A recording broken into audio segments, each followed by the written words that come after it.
Well, hello, this is Myron Chamberlain with the Chamberlain Group of PrimeLending. We are a residential home loan originator here in Scottsdale, Arizona. We've been serving clients for 16 years. We love what we do. We're excited to talk to you today about what's called a VA home loan. We really enjoy doing it because it is very much catered to our veterans. It's a special loan program exclusive for those that have served our country.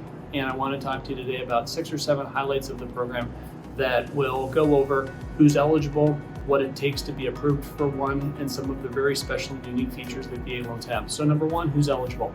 A veteran has to have served active duty for a minimum of 90 days. And 90 days is considered during wartime.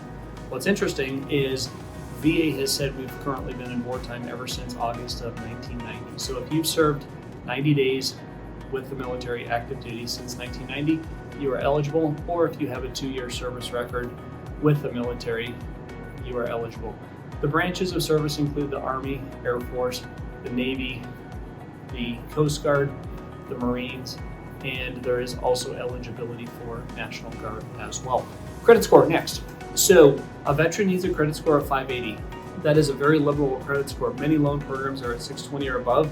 VA wants to have a wide of net as possible, so they've gone down to a 580 credit score. If you have a 580, you would be eligible. Number 3 is debt to income ratio. A debt to income ratio is really what it sounds like. What is your debt and what is your income? The difference between those two is the debt to income ratio. As a rule of thumb, veterans loans want to see a veteran have debt less than 50% of their overall income. As an example, if you were to make $5,000 a month and you had $2,500 in debt, that is a 50% debt to income ratio, and that is exactly where VA loans want you to be. They do make provisions for those with good income and good credit, all the way up to 60 or 70%. We've done loans with debt to income ratios well over 70%. And while they are careful in who gets those loans, they do have provisions for that. So again, without question, the most generous out of all lending programs as it pertains to the debt to income ratio. The next item I want to talk about is your income. What does income look like for a VA loan? Basically, they want to see 2 years worth of employment. Employment can be college, it can be active duty military, it can be a traditional job, it can be self-employment. Any employment or job you've had for 2 years will meet the 2-year income requirement. The next item I want to talk about is closing costs. How much will VA allow the seller to pay of the veteran's closing costs? 4% is the standard. And so if you have a purchase price of $400,000, 4% would be $16,000. That is always enough to cover your closing costs, and it will give the veteran extra money to either buy their rate down as a permanent reduction, or they can use those funds and temporarily buy their rate down for the first 1, 2, or 3 years of their mortgage. In addition to the 4%, VA will also let the seller pay for discount points. So discount points are a special charge that the veteran can choose to pay to take their rate down lower over the life of the loan. So you can have 4% plus discount fees, which oftentimes can be 5 or 6% if you have a seller that is willing to do that for the veteran. The next item I want to talk about is what's called a funding fee. VA does not charge mortgage insurance on their loan, so all you have is your principal, your interest, your taxes, and insurance. Instead of mortgage insurance, they have something called a funding fee, and the funding fee can range from the low 2% range into the mid 3% range, depending on whether or not you've used your entitlement before and whether or not you're making a down payment. It can actually be as low as 1.25% if you are making a down payment. If you have a service-connected disability from VA of 10% or more, that funding fee is waived.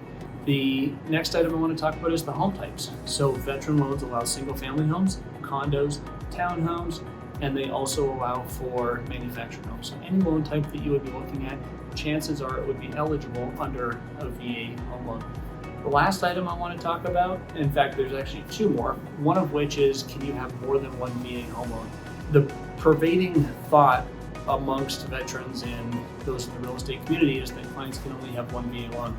That is not true. You can have 2, 3, you can have multiple VA loans as long as you don't exceed your total eligibility, which is currently $726,200 in Maricopa County.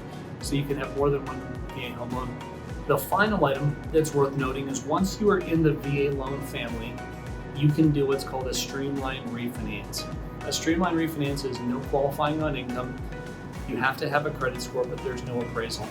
And the fees are significantly reduced.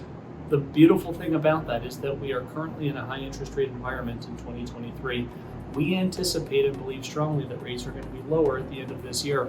If you took out a VA loan today, for an example, at 6%, and at the end of the year rates are at 4.5%, you can take your loan and streamline refinance it down to a 4.5% without having to requalify, without having to do an appraisal. Very, very minimal fees. And so once you're in the family, you have the ability to drop your rate several times over the life of the loan. And so they make it very easy for veterans to pick up on the savings that real estate and lower rates get you. This again is Myron Chamberlain with the Chamberlain Group of PrimeLending. Thank you for watching the video, and I hope you found this helpful as an introductory knowledge to VA home loans.